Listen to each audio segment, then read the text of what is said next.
There lives a lady named Precious who was heavily pregnant, and her husband was talking to her on how he wants the gender of the child to be a male child. But Precious was explaining to her husband that a man has X and Y chromosome, that she could only give birth to a male child if only he releases the Y chromosome and not X.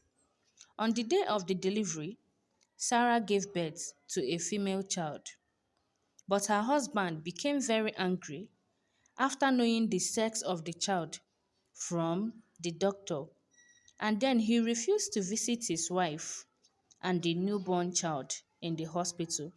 He went back home after visiting the doctor and went home without seeing his wife. His friend Mike heard the news of Michael's wife's delivery. He was very happy. So he came to share presently. He became very angry. Mr. Michael was saying that he can never accept a female child in his house.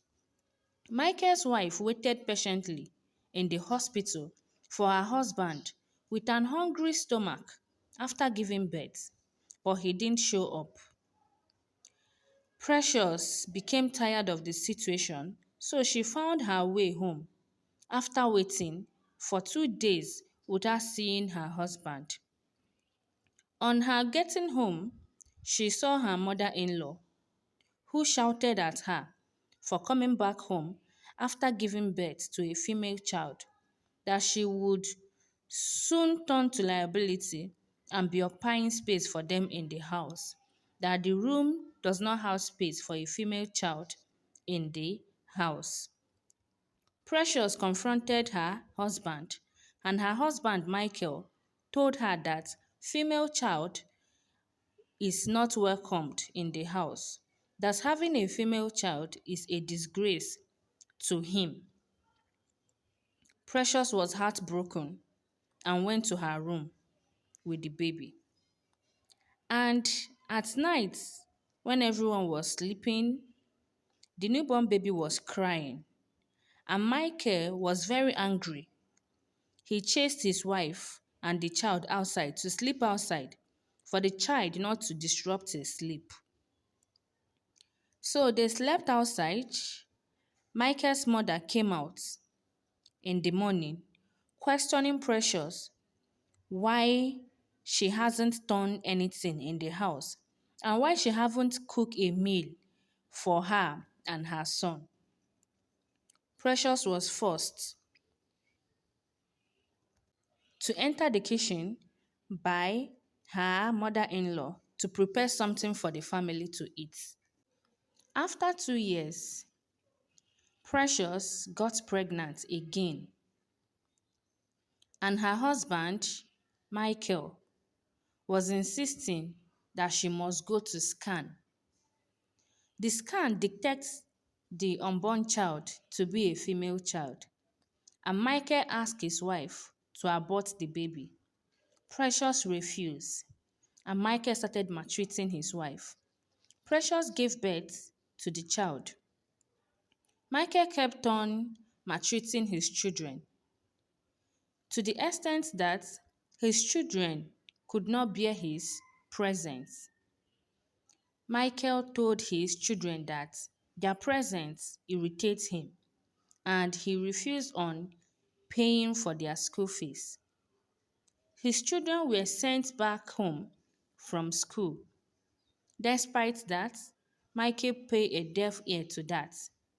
He sees training a female child in school was a waste of money and a waste of time, that the female children were really occupying space for him in his house and they are not needed. Michael, he brought in another woman in the house, claiming that she was pregnant of a son for him. Precious is called to cook, wash for the new bride that has entered the family, while the lady does literally nothing in the house, only to sleep and wake up. Precious was asked to pack out from her matrimonial room to her children's room in order for the new bride, which is the pregnant lady, to move in as the new wife of Michael. Precious was asked to choose between serving Betty, Michael's new wife, or to leave the house with her female children. After several thoughts by Precious, she decided to serve Betty. She cooked and served Betty. She washed plates, despite all her efforts, so that her children could have a place to stay. Betty was not satisfied with her service. Michael and his pregnant wife would be eating and ask Precious to stand by the side and watch them talk and laugh. Betty was determined to do anything humanly possible to make sure that Precious and her children leaves the house for her and for her unborn child, which would soon be the heir of the family.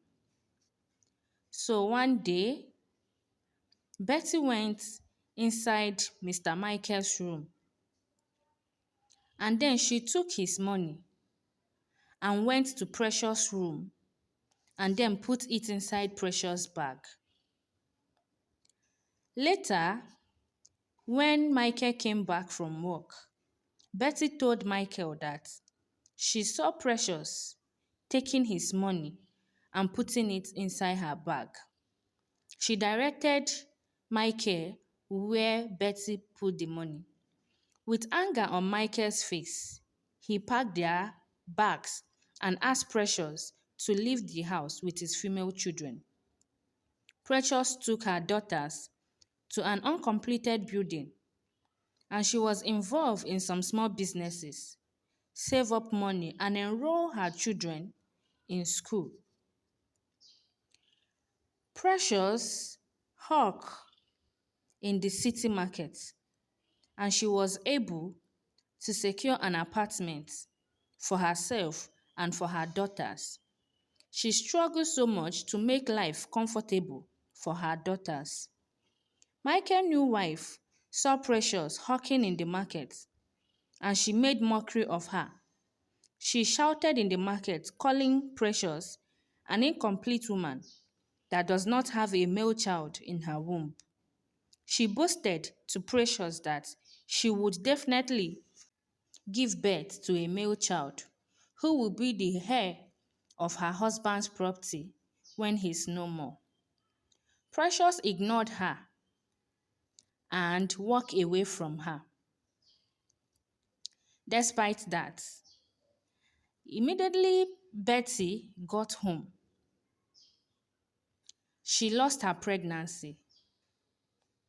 She became heartbroken and she started blaming Precious, saying that Precious was a witch, that it was because she confronted Precious that made her to lose her pregnancy. After 10 years of her miscarriage, Betty was unable to conceive. She cried so much, and Michael was troubled and confused. Betty and Michael started seeking for help in so many places, and later God also blessed them again with pregnancy. Michael asked his new wife, which is Betty, to go to scan to determine the sex of their unborn child so as to know if they are to keep the child or to remove it. But Betty refused, claiming that she had seen all the signs that shows that the unborn child was a male child. On the day that Michael's new wife fell into labor, she was rushed to the hospital by Michael's mother for delivery. And Michael went and bought a new car for her. And he announced to all who pays attention to listen that his new wife has given birth to a boy after so many years of waiting. When the wife put to bed, the doctor called him and confirmed the gender of the newborn baby as a girl child.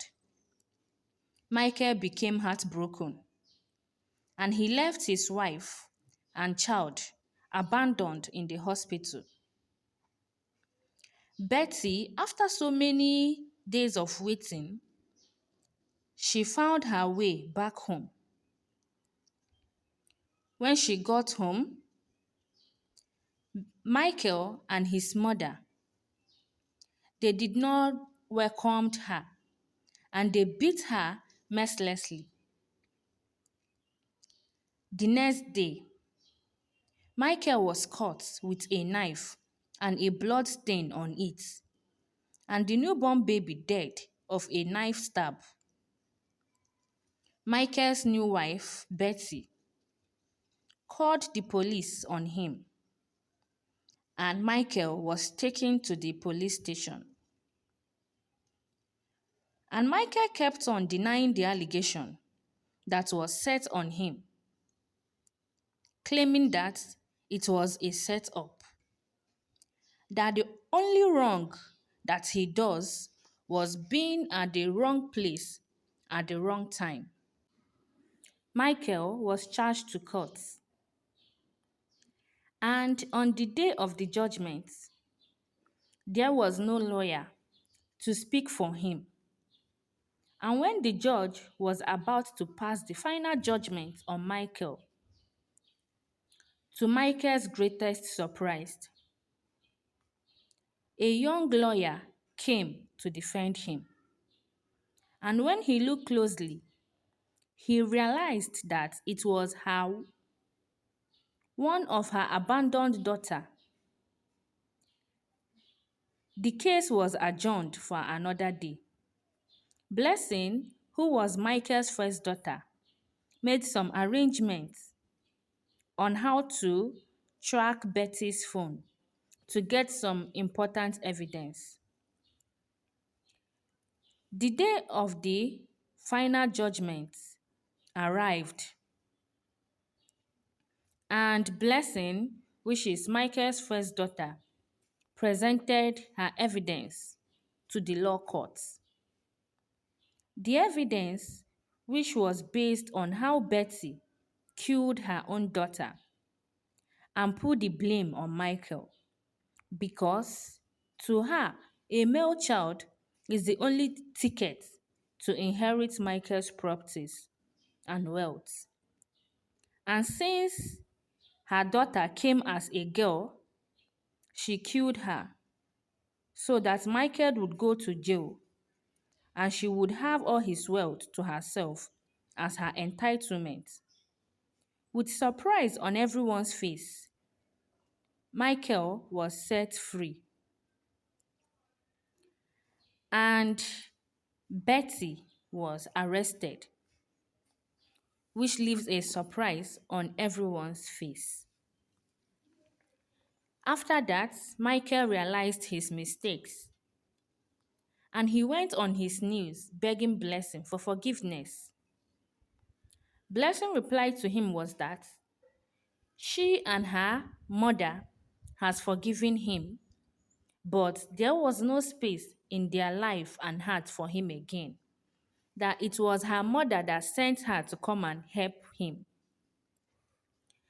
So the moral lesson from this story is that the sex of the child, the father is determinant of the gender and sex of a child. And that male have X and Y chromosome.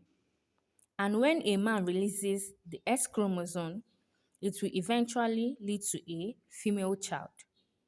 And when he releases the Y chromosome to the wife, that would be when the wife will give birth to a male child. The summary of that is that the gender, the sex of a child is to be determined by the father and not by the mother. So, thank you for watching. Hoping to see you in my next video. Bye. Kindly share, like, and subscribe. When you share, you don't know how many people you are helping to understand some certain things in life. So it's advisable that when you are done washing, you can as well share it. Thank you.